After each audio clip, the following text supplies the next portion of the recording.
It's been said that those who live with their heads in the clouds are so heavenly minded, they're no earthly good. But if we are truly heavenly minded and long for the kingdom of heaven, we will pray and work towards God's kingdom coming to earth.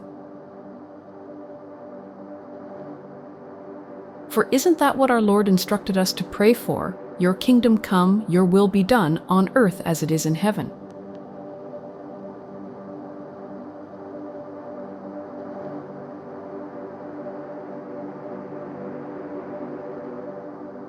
So, if God's desire is for His kingdom to be on earth, and the church is the embodiment of Christ's kingdom, how earthly good are we?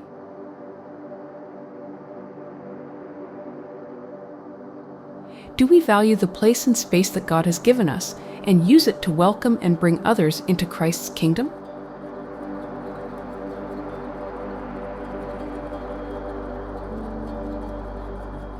Is our church community accessible to those impacted by disability? Begin with the physicalities of your space. Is it welcoming and is there ease of access?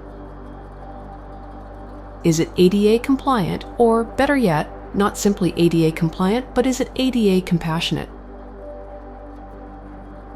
By that I mean, can those impacted by disability who come to your church tell that you go out of your way, out of your convenience, to really assess and evaluate your facilities and space? You have to ask yourself, do people with a disability feel welcomed and wanted and needed in your community? Is your church ADA compassionate?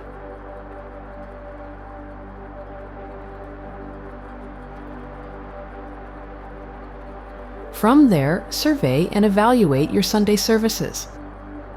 Once people gain access to the building, are services accessible and welcoming toward those impacted by disability?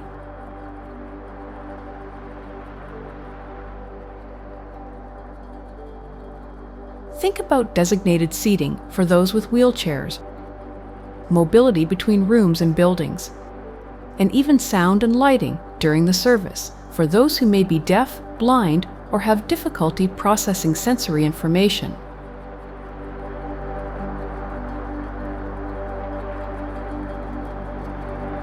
Beyond Sunday service, evaluate your church's weekly ministries.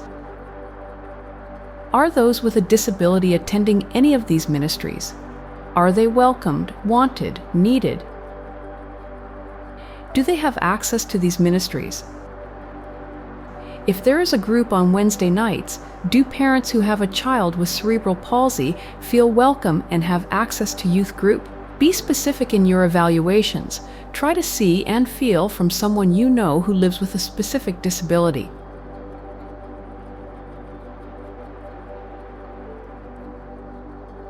Even better, go beyond your own perspective and reach out, ask someone you know who's been impacted by disability how accessible they think the church's ministries are.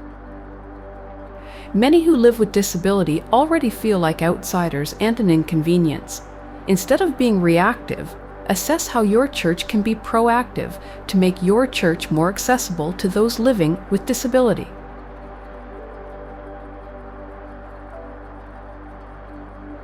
As the church, let's work towards building not merely physical ramps, but authentic relational ramps, so those living with a disability feel welcome and needed, a vital member of Christ's body.